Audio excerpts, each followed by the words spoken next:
ఈ బులెటిన్ మీకు సమర్పిస్తున్న వారు SYS general and paediatric hospital 24 గంటలు అందుబాటులో ఉంటాం. మా అడ్రస్ శ్రీ సాయి డిగ్రీ కళాశాల వెనుక కొడంగల్ రోడ్ పరిగి. హైదరాబాద్ హైటెక్ సిటీలో తెలంగాణ ప్రభుత్వం ఆధ్వర్యంలో 150 దేశాల నుండి 400 మంది ప్రతినిధులతో జరుగుతున్న భారత్ సమ్మిట్ కార్యక్రమంలో economic justice in uncertain times అనే అంశంపై వక్తగా Parigi MLA doctor T Rammohan Reddy ప్రసంగించారు.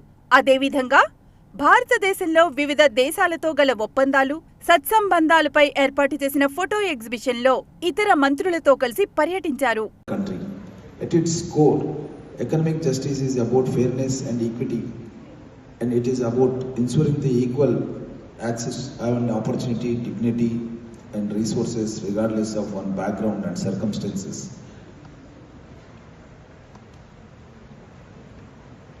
It goes beyond numbers and statistics. It's about making sure that every individual, whether a farmer, a student, a worker, a woman, a person belonging to SC, ST, BC community, a differently able and any other vulnerable group has the chance to lead the life of dignity, stability and hope.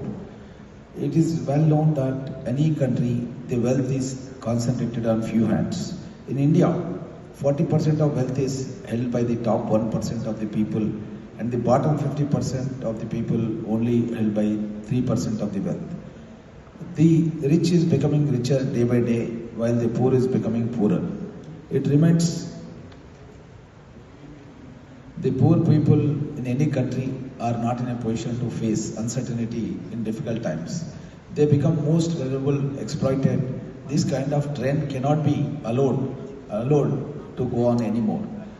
Now more than ever, the call of inflation, disrupted supply chains, adverse weathers like floods, drought, earthquake, pandemics like COVID, etc.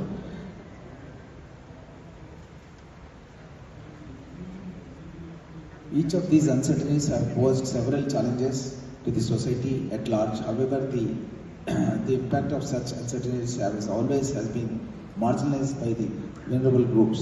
The recent times, the world witnessed the COVID pandemic, which spread the havoc across the nations. It has not just a health crisis; it was a human crisis beyond the imagination, and its deepest impact was felt by the most vulnerable sections of the society. The nation saw unprecedented senses of misery, pain, struggle and fear. The most impacted were daily wage workers, migrant labor, informal sector of employees who suddenly became jobless, faced food insecurity and lack of healthcare access. We have witnessed unprecedented, inimaginable migrant labor crisis during the COVID, where we have saw lakhs of migrant labor who had no chance but to leave their homes, walking thousands of kilometers with small kids, infants, aged parents for getting a job in their hometown or some other place. This way, the absolute failure of the government at large in ensuring the equitable justice to the most of the vulnerable class.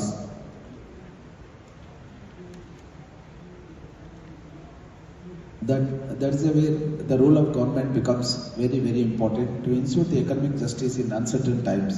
Programs like Manrega, which is often criticized by some section of people, was the savior of the poorest of the poor during the COVID. Those who lost their jobs, their place of work, could survive while making a living by working under Manrega when they came back to their homes. In our state itself, around 12 lakh additional workers were provided work under Manrega during the COVID period. Dr. Manmohan Singh, the then Prime Minister, was the visionary to think about such program, ensure economic justice during the vulnerable times. In recognition of the hardship faced by the farmers and other marginalized communities, the first free power initiative to the farmers was introduced by Dr. Y.S. Rajshekar Reddy, the former Chief Minister of Government of Andhra Pradesh. And today also we are providing 24/7 free electricity to the farmers. As Mahatma Gandhi ji said, the nation's greatness is measured how we treat the weakest people. Following the Gandhiji's vision, our government has focused on the setting up social society nets like free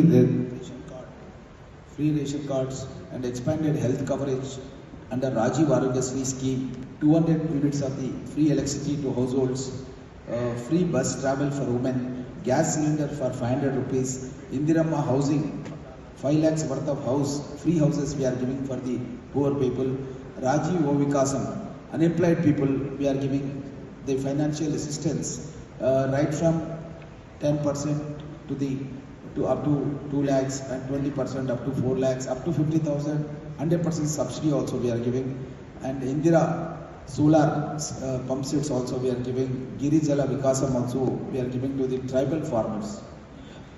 It reflects the commitment to ensure that the most of the vulnerable sections of the country, and as the government for backward classes upliftment, we are giving 42% reservation for BCs. First time we have done an economic survey and we are giving the 42% reservation for very low income people in a different low caste people are there. So we identified with scientific methodology, and SCs also, scheduled castes also, we have done some categorization. Like that we are uplifting the lower income people by